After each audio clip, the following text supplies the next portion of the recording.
الحمد لله رب العالمين والصلاة والسلام على حبيبه محمد وآله وأصحابه أجمعين. أعوذ بالله من الشيطان الرجيم. بسم الله الرحمن الرحيم. الف لام ميم ذلك الكتاب لا ريب فيه هدى للمتقين الذين يؤمنون بالغيب ويقيمون الصلاة ومما رزقناهم ينفقون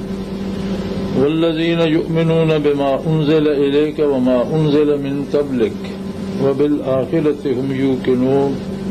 أولئك على هدى من ربهم وأولئك هم المفلحون. اللهم سبحانك لا علم لنا إلا ما علمتنا إنك أنت العليم الحكيم. مولاي صل وسلم دائما أبدا على حبيبك من زانت به الأسر. قرآن حکیم کی سورہ فاتحہ کے بعد سب سے پہلی آیات جو ہیں وہ اس بات کو متعین کرتی ہیں ذالک الکتاب لا ریب فیہ، یہ ایک ایسی عظیم الشان کتاب ہے کہ جس کے مندرجات میں کسی طرح کے شک و شبے کی کوئی گنجائش نہیں. اس میں امم سابقہ کا ذکر ہے، اس میں قصص و سیر ہیں، اس میں ذات و صفات باری کا ذکر ہے، اس میں آخرت کا ذکر ہے، اس میں ملائکہ کا ذکر ہے، جنت و دوزخ کی بات ہے، پھر اس میں اوامر و نواہی ہیں، اور اس میں ایک مکمل نظام حیات ہے. اور عجیب تر بات یہ ہے کہ نبی علیہ الصلوۃ والسلام نے اعلان فرمایا ایھا الناس انی رسول اللہ الیکم جمیعا، اے اولاد آدم تم جہاں کہیں بھی ہو میں تم سب کے لیے اللہ کا رسول ہوں. تو اس میں وہ جامعیت ہے کہ جو بیک وقت ساری انسانی آبادی کو مختلف موسموں کے باوجود، مختلف تہذیبوں کے باوجود، مختلف خطوں کے باوجود، مختلف زبانوں کے باوجود، مختلف نظریات اور مختلف قد کاٹ رکھنے کے باوجود، مختلف سوچیں رکھنے کے باوجود نظام حیات میں ایک سلسلے میں پرو دیتی ہے، اور ایسا قابل عمل نظام حیات دیتی ہے جو ہر ملک کے ہر موسم اور ہر حال کے اعتبار سے نہ صرف یہ کہ قابل عمل ہے بلکہ تاریخ نے ثابت کیا کہ مسلمانوں نے سائبیریا سے لے کر افریقہ تک اور ہسپانیہ سے لے کر چائنا تک ایک ریاست بنائی جس میں اقوام عالم ہر اعتبار سے کوئی نہ کوئی حصہ پوری دنیا کی اقوام کا جس میں شامل ہو گیا، اور اس ریاست پر وہی نظام، حکومتی طور پر بھی وہی نظام تھا جو قرآن حکیم نے دیا. اور عجیب بات ہے کہ جہاں افریقہ کے صحراؤں میں لوگ خوشحال تھے وہاں سائبیریا کے منجمد میدانوں میں بھی، برفستانوں میں بھی لوگ سکون سے تھے اور خوشحال تھے. جہاں اسپانیہ میں خوشحالی آئی وہاں کاشغر تک پھیلی ہوئی اسلامی ریاست کا ہر بندہ خوشحال، پرسکون، مطمئن اور ہر طرح سے محفوظ ہو گیا. حتیٰ کہ غیر مسلموں کو بھی جنہوں نے اسلام قبول نہیں کیا انہیں بھی اسلامی ریاست میں انسانی حقوق پوری دیانتداری سے نصیب ہوئے، انصاف نصیب ہوا اور تحفظ نصیب ہوا. ادیان سابقہ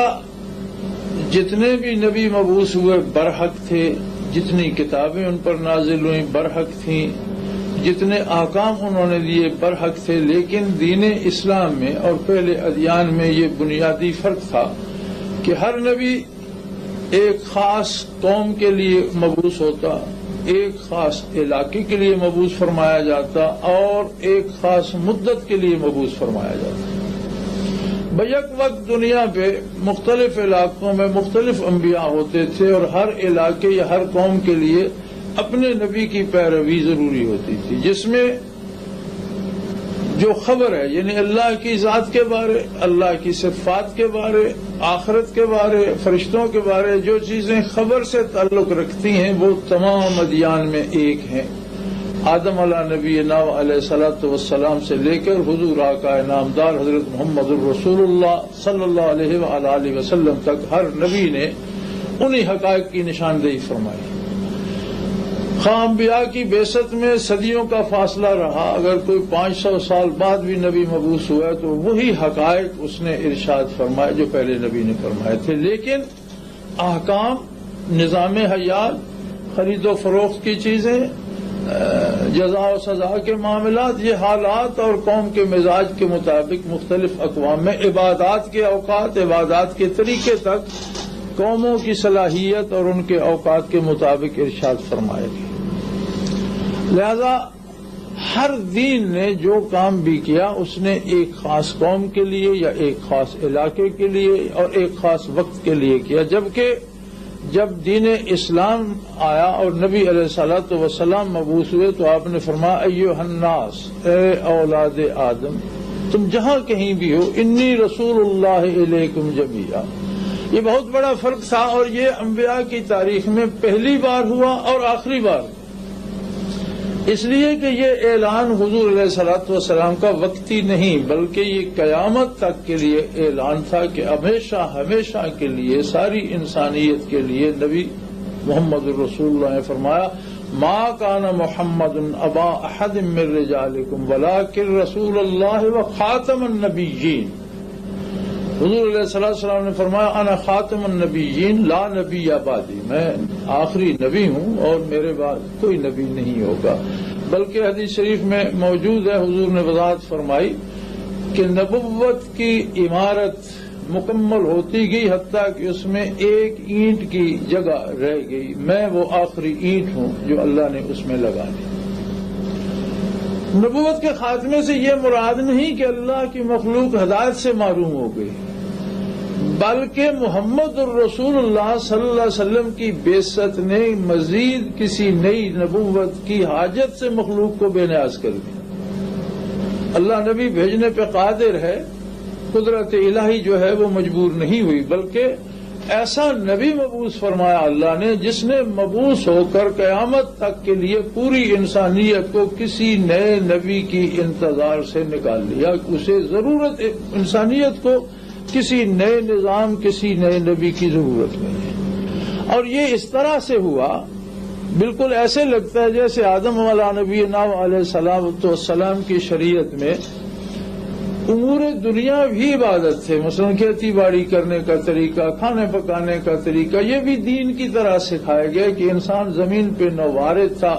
میت کو دفن کرنے کا طریقہ یہ بھی دین کی طرح سکھائے گئے، تعلیم دی گئی۔ پھر جو انسانیت بلوغت کی طرف بڑھتی گئی تو احکام شرعی بھی اس کے مطابق ہوتے گئے اور انبیاء علیہ الصلوۃ والسلام نازل ہوتے رہے، تاکہ جب انسانیت اپنے کمال کو پہنچی، بلوغت کو پہنچ گئی، اور جب ایسا زمانہ آنے والا تھا کہ دنیا ایک گلوبل ولیج بننے والی تھی، اللہ نے 14 صدیاں پہلے وہ نبی مبعوث فرما دیا جو ساری دنیا کے لیے ایک نبی تھا، وہ دین نازل فرما دیا جو ساری دنیا کے لیے ایک دین تھا، وہ احکام، وہ اوامر، وہ نواہی، وہ قواعد، وہ ضوابط نازل فرما دیے جو سارے عالم کے لیے ایک تھے۔ یعنی دنیا آج آ کر گلوبل ولیج بنی۔ آج اگر دنیا میں 5، 7، 10 نبوتیں ہوتی، 5، 7، 10 طریقہ عبادت ہوتے، تو ایک شخص جو صبح نیو یارک سے پرواز کرتا ہے اور اس کی رات جاپان میں بیتتی ہے، یہ پاکستان میں آ کر بیتتی ہے، تو کتنی نبوتوں سے گزرتا، کہاں کس طرح کی عبادت کرتا، کون سا دین سیکھتا، کس کا اتباع کرتا۔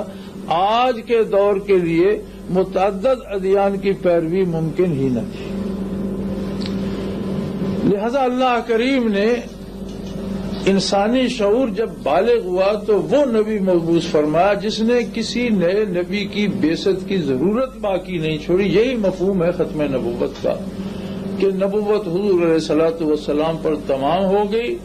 اور زندگی کی ہر وہ حقیقت جو انسان کے سامنے آتی ہے اس کے متعلق احکام اللہ کے حبیب صلی اللہ علیہ وسلم نے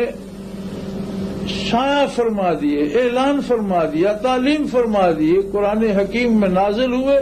نبی علیہ الصلوۃ والسلام نے ان سب کی وضاحت فرما دی۔ اب صورتحال یہ ہے کہ ہم یہ سمجھتے ہیں زمانے میں بہت تبدیلیاں آئیں اور بہت حالات بدلے، لیکن ایک بات آپ مجھ سے اتفاق فرمائیں گے کہ زمانہ بدلا، حالات بدلے، لیکن انسان نہیں بدلا، نہ انسانی ضروریات بدلی ہیں، نہ انسان کی غم اور خوشی بدلی ہے، نہ انسان کی آرزویں اور خواہشات بدلی ہیں۔ بدلا اگر ہے تو ان کی تکمیل کے ذرائع بدل گئے، سفر کے ذرائع بدل گئے ہیں۔ پہلے کوئی پیدل کرتا تھا، گھوڑے پہ کرتا تھا، پھر سائیکل، بس آئی، موٹر آئی، اب ہوائی جہاز آ گیا،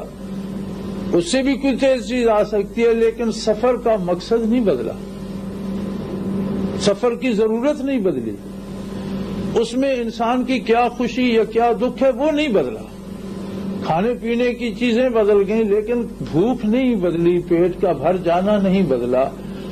حالات بدل گئے لیکن دوستی کی ضرورت اور دشمنی سے تحفظ کا احساس نہیں بدلا، اپنوں کے ساتھ رہنے کا اور اپنوں سے جدا نہ ہونے کا تصور نہیں بدلا، انسانی ضرورتیں، انسانی خواہشات نہیں بدلی، ان کی تکمیل کے ذرائع بدلے۔ اور انہی اصولوں پر اسلام نے ہمیشہ کے لیے ایک نظام وضع فرما دیا کہ بدلتی ہوئی چیزوں کو ان بدلتے ہوئے حالات کے ساتھ اسی فریم ورک میں استعمال کیا جا سکے، اور وہ ہمیشہ ہمیشہ کے لیے انسان کی رہنمائی کا کام دیتا رہے۔ اسی لیے ارشاد ہوا انا نحن نزلنا الذکر وانا لہ لحافظون، ہم نے یہ کتاب، یہ ذکر، یہ نصیحت، یہ نظام نازل فرمایا اور ہم ہی اس کی حفاظت کریں گے۔ یہ بھی انفرادی حقیقت ہے کہ پہلی کتابیں جو منزل من اللہ تھیں، جو اللہ نے نازل فرمائیں، ان کو اللہ کی حفاظت حاصل نہیں تھی، ان میں تبدیلی آ گئی، مسخ ہو گئی، تحریف ہو گئی، احکام بدل دیے گئے۔ نام کتاب کا وہی ہے لیکن اس کے حقائق مسخ ہو چکے ہیں۔ جب یہ کتاب نازل ہوئی، چونکہ یہ آخری کتاب تھی، قیامت تک کے لیے اسے مخلوق کی ہدایت کا اور رہنمائی کا فریضہ سر انجام دینا تھا، تو فرمایا کہ اس کی حفاظت ہم خود کریں گے، اور اسے واقعی ذات باری کی ایسی حفاظت نصیب ہے کہ 14 صدیاں بیت گئیں، 1450 سال بیت گئے، اس کا کوئی ایک نقطہ، کوئی ایک زبر، کوئی ایک زیر کوئی تبدیل نہیں کر سکتا، اور آئندہ بھی انشاءاللہ قیامت تک اس میں کوئی تبدیلی نہیں ہو سکے گی۔ جبکہ مختلف مذاہب باطلہ نے بے شمار کوششیں کی، اس میں اغلاط شائع کر کے بانٹیں، اس کے جملے تبدیل کر کے تقسیم کیے، لیکن ہر شے کا رد ہوتا گیا اور جو حقیقت ہے وہ قائم رہی۔ اور اللہ کریم نے اس میں یہ اعجاز رکھ دیا کہ اتنی بڑی کتاب لفظاً لفظاً، حرفاً حرفاً 7-8 سال کا بچہ حفظ کر لیتا ہے۔ لاکھوں مسلمان ہمیشہ دنیا میں ایسے رہتے ہیں جن کے دلوں میں اس کتاب کا ایک ایک لفظ، ایک ایک حرف موجود ہوتا ہے۔ اب کرتاس پہ تو کوئی بدلے گا، دلوں کی کتاب سے کون کھرچے گا، کون بدلے گا؟ یہ سارا تحفظ اس لیے ہے، اس کی ایک وجہ یہ بھی ہے کہ اسے ہمیشہ انسانیت کی ہدایت کا کام کرنا ہے۔ تو اللہ کریم نے اپنے آخری نبی صلی اللہ علیہ وسلم کو، امام الانبیاء صلی اللہ علیہ وسلم کو اس شان سے مبعوث فرمایا کہ قیامت تک کے لیے کسی نئے نظام، کسی نئے نبی، کسی نئی کتاب کی ضرورت ہی باقی نہ رہی۔ اس لیے یہ اللہ کی آخری کتاب ہے۔ فرمایا آگے چل کر جو ہم آیت کریمہ پڑھ رہے تھے، والذین یؤمنون بما انزل الیک وما انزل من قبلک، من بعدے کا نہیں فرمایا، وہ کتابیں جو آپ سے پہلے نازل ہوئیں ان پر یقین رکھتے ہیں اور اس پر یقین رکھتے ہیں جو آپ پر نازل ہوا۔ آپ کے بعد چونکہ کچھ نازل ہونے والا تھا ہی نہیں، اس لیے بعد کی بات نہیں ہے۔ اگر اس کے بعد کتابیں نازل ہونی تو ان کے ماننے کی بات ارشاد فرمائی جاتی۔ وبالآخرۃ ہم یوقنون، یعنی آپ کی ذات پر ایمان، آپ کی کتاب پر ایمان، آپ سے پہلی کتابوں پر ایمان، اور اس کے بعد قیامت پر یقین۔ درمیان میں کسی کتاب، کسی نئے نبی کا کوئی تصور موجود نہیں ہے۔ ہمارے مغربی دانشوروں نے ایک بڑی عجیب بات کہی کہ اسلام ہیز دا منابلی اپن دا ٹروتھ. اسلام یہ دعویٰ کرتا ہے کہ حقیقت پر سچائی پر اس کی اجارہ داری ہے. میں بڑے ادب سے گزارش کروں گا کہ حقیقت ایک ہوا کرتی ہے، حقائق مختلف نہیں ہوتے. ایک چیز کے بارے ایک بات سچی ہوگی اور باقی ساری باتیں غلط ہوں گی. کوئی سچ سے قریب ہوگی، کوئی سچ سے بہت دور ہوگی، کوئی چھوٹا جھوٹ ہوگی، کوئی بڑا جھوٹ ہوگی، لیکن سب جھوٹ ہوں گی اور ایک بات سچ ہوگی. اسلام کے پاس اللہ کی ذات کا سچ ہے، اللہ کی صفات کا سچ ہے، آخرت کا سچ ہے، دین برحق کا سچ ہے، نبوت کا سچ ہے، اور دنیا کے پورے نظام کا ایسا سچ ہے جو آج بھی روئے زمین پر قابل عمل ہے اور ہمیشہ قابل عمل رہے گا. یہ الگ بات کہ ہماری یہ بدقسمتی ہے کہ آج ہمارے پاس یہ نظام نہیں ہے، اور یہی وجہ ہے کہ چند سرفروشوں نے صحرائے عرب سے اٹھ کر دنیا کی پوری دنیا کے باطل نظام کو شکست دی. اس لیے کہ اسلام میں یہ قوت ہے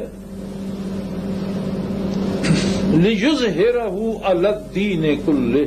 وَالَّذِي أَرْسَلَ رَسُولَهُ بِالْهُدَى وَدِينِ الْحَقِّ لِيُظْهِرَهُ عَلَى الدِّينِ كُلِّهِ. اللہ وہ ہستی ہے جس نے اپنے نبی کو خدا اور دین حق کے ساتھ مبعوث فرمایا. خدا کا معنی ہوتا ہے کسی بھی کام کو کرنے کا صحیح طریقہ خدا کہلاتا ہے، یعنی پوری دنیا میں رہنے کا ایک نظام، انسان کا رب العالمین سے تعلق، انسان کا انسان سے تعلق، انسان کا دنیا سے رابطہ، انسان کا آخرت سے تعلق، یہ پورا ایک نظام دے کر مبعوث فرمایا لِيُظْهِرَهُ عَلَى الدِّينِ كُلِّهِ، تاکہ ہر طرح کے ادیان پر یہ غالب آ جائے. اس لیے غالب آئے گا کہ یہ انسانی مزاج کی، اس کی ضرورت کے، اس کے نظریات کے عین مطابق ہے. جو وہ چاہتا ہے وہ اسے اس میں ملتا ہے، اور باقی ادیان میں تحریف ہو. پہلی بات تو یہ کہ وہ ساری دنیا کے لیے نہیں، اس لیے جن لوگوں کے لیے تھے ان کے لیے ان میں موجود تھا آرام بھی، سکون بھی. جن کے لیے وہ نہیں تھے ان کے مسائل سے وہ بحث نہیں فرماتے تھے. دوسری بات یہ ہے کہ جب ان کا عرصہ پورا ہو گیا اور نئی نبوت آ گئی تو پھر سکون اور اطمینان اس نئے دین میں تھا، ان میں نہیں تھا. اور جب حضور مبعوث ہوئے تو سارے ادیان، ان کا جو نزول من اللہ، منزل من اللہ جو کتاب تھی وہ برحق، نبی برحق، اس کے ساتھ ایمان، لیکن عمل کے لیے نیا دین اور آخری دین جو ہے وہ منتخب ہو گیا. اب عمل اسی پر ہوگا ان کو سچ مانتے ہوئے. تو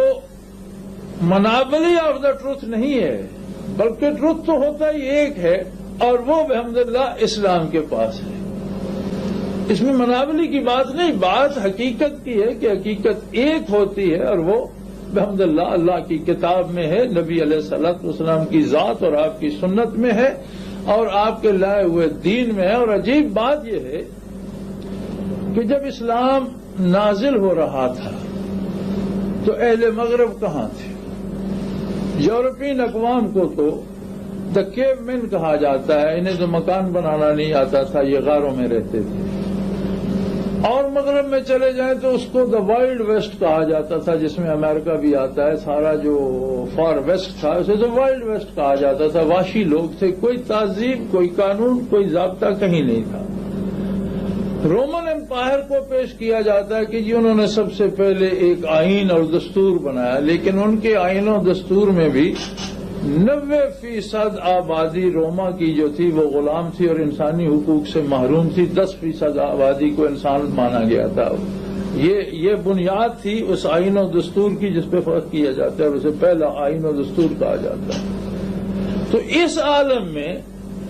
جب صحرائے عرب سے مسلمان اٹھے تو ان کے پاس ایک ہی ہتھیار تھا، اور وہ تھا دین پر عمل، اللہ کی اطاعت، محمد رسول اللہ کی اطاعت، اور ان کی پوری زندگی میں نظام اسلام. یہ وہ قوت تھی جس نے انہیں اقوام عالم پر غلبہ دیا کہ لِيُظْهِرَهُ عَلَى الدِّينِ كُلِّهِ. یہ تھا ہی تمام ادیان پر غالب ہونے کے لیے. اور آج ہم 200 کروڑ ہیں دنیا میں، سب سے بڑی قوم اقوام عالم میں آج مسلمان ہے. دنیا کی آبادی 6 ارب کے لگ بھگ ہے، جس میں 2 ارب کے لگ بھگ مسلمان ہیں. باقی 120 یا 122 اقوام شمار ہوتی ہیں جو 4 ارب ہے. 4 ارب میں 122 اقوام عالم ہیں اور 2 ارب صرف مسلمان ہیں. کمال ہے، مسلمان پوری دنیا میں مغلوب ہیں، دنیاوی اعتبار سے، سیاسی اعتبار سے، معاشی اعتبار سے. میری ذاتی رائے میں اس کی ایک ہی وجہ ہے، اور وہ وجہ ہے کہ آج ہمارے پاس اسلام کا ضابطۂ حیات نہیں ہے. اسلام کی ہمارے پاس عبادات اور طریقے عبادات ہے، ایمان ہے، اعتقاد ہے، نماز روزہ حج و زکوٰۃ ہے، لیکن زندگی میں اسلام پر عمل کرنے کی آج ہمیں توفیق نہیں ہے. جبکہ اقوام مغرب جو آج ہم پر غالب ہیں، ان کی زندگی کا نصاب دیکھیے تو جہاں جہاں وہ کامیاب ہیں وہاں انہوں نے اسلام کے دامن سے خوشہ چینی کی ہے اور وہ اصول اپنائے جو اسلام نے دیے. جہاں جہاں انہوں نے اسلامی اصول نہیں اپنائے، مثلا عورت اور مرد کے حقوق کے بارے میں جو اسلام نے حدود عطا فرمائی ہیں انہوں نے نہیں اپنائی. آج ان کا اپنا دانشور کہتا ہے کہ ہم آج اس مسئلے میں اس حد تک غرق ہو چکے ہیں کہ ہم چاہیں بھی تو واپس نہیں آ سکتے، ہم اس کی اصلاح ہی نہیں کر سکتے. آج ان کے لیے تباہی کا سب سے بڑا سبب یہی مسئلہ بنا. معاشیات میں انہوں نے سود اپنایا،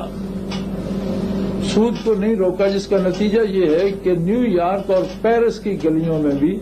60% آبادی فٹ پاتھ پہ سوتی ہے. 60% آبادی ان دنیا کے عظیم اور حسین شہروں میں ایسی ہے جس کے پاس سر چھپانے کو جگہ نہیں ہے. یعنی جہاں جہاں انہوں نے اسلامی اصولوں کو ترک کیا وہاں وہ رسوا ہیں، ذلیل ہیں. لین دین کے معاملے میں، کاروبار میں، دکانداری میں،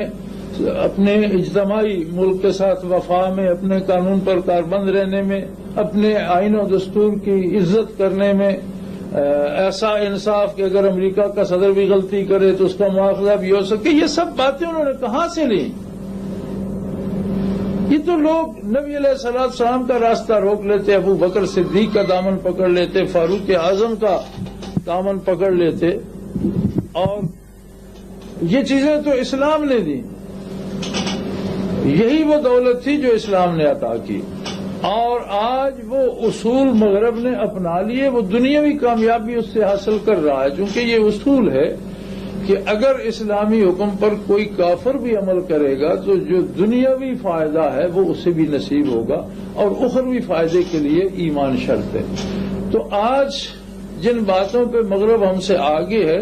ان اصولوں کو آپ دیکھ لیجئے. نزول اسلام کے وقت یا جب اسلامی ریاست اتنی بڑی بن رہی تھی کہ اسپانیہ سے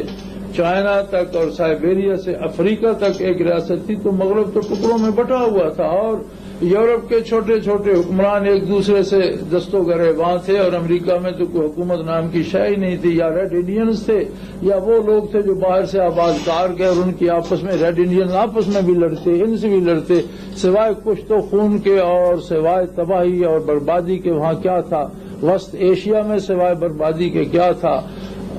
مشرق بعید میں کیا تھا؟ ہر طرف افریقہ میں کیا تھا؟ ہر طرف سوائے ظلم و جور اور بربادی کے کچھ نہیں تھا.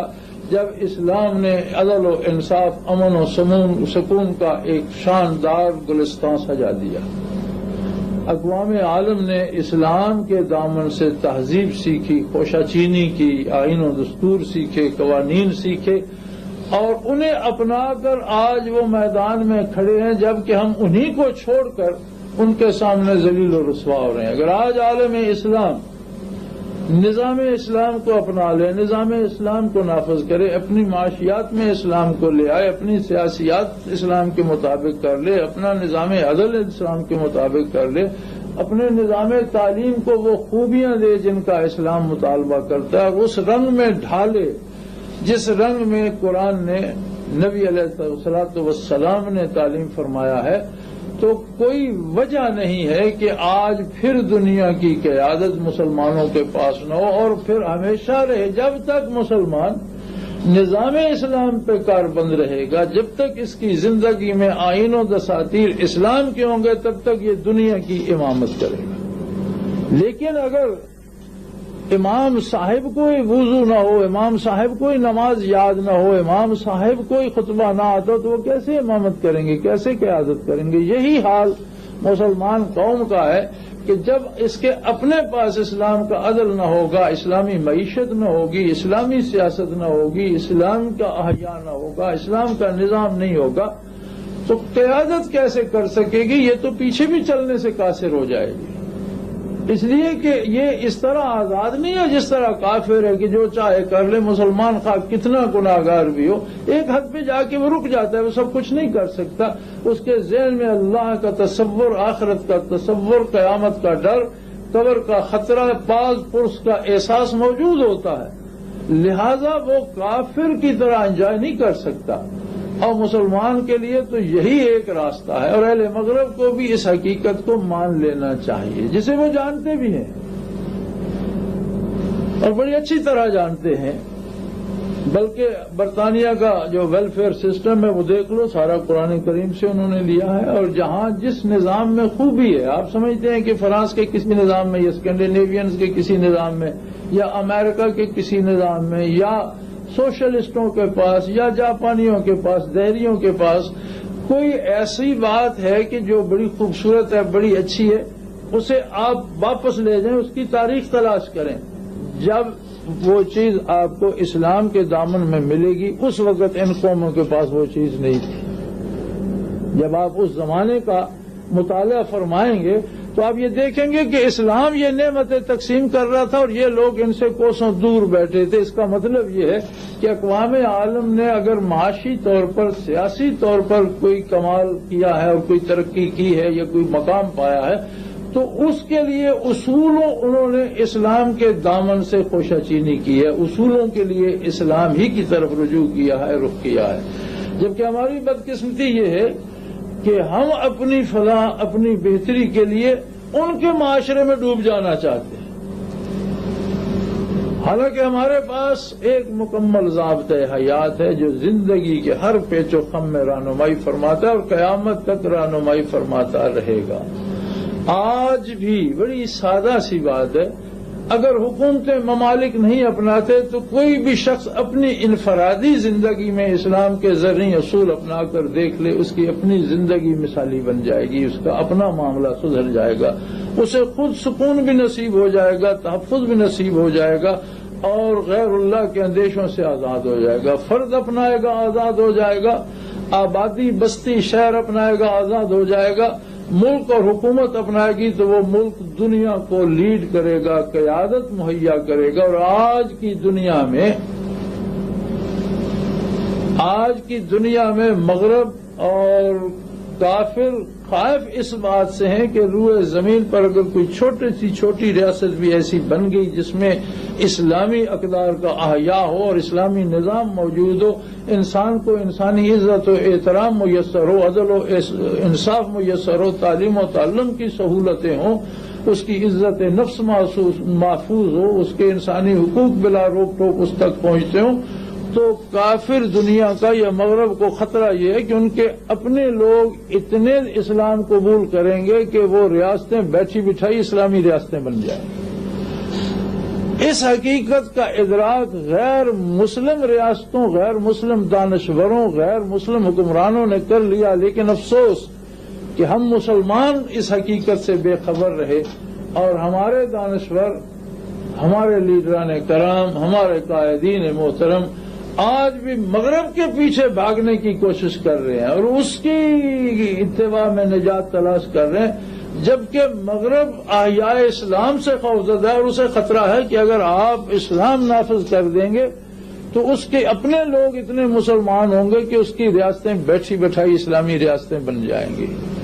تو یہ وہ خصوصیات ہیں چند اس محدود وقت میں جو میں عرض کر سکا